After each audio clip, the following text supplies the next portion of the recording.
Friends, আমাদের এখানে প্রচুর আম গাছ দেখো, কিন্তু আমের এবার একটা রোগ হয়েছে, এই মধু পোকার জন্য এখানে মানে সব ভালো ভালো আম দেখো পড়ে আছে।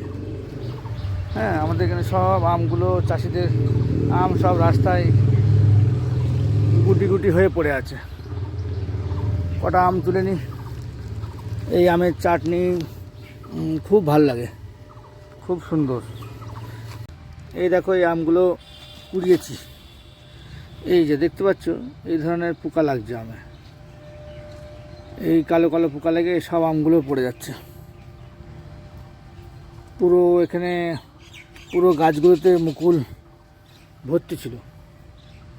এখন এই সমস্ত রোগ ধরে চাষিদের খুবই লস হচ্ছে।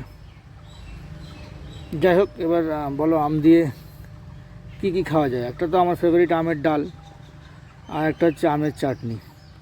তোমাদের যদি আরও কোনো রেসিপি জানা থাকে অবশ্যই কমেন্ট বক্সে জানিও।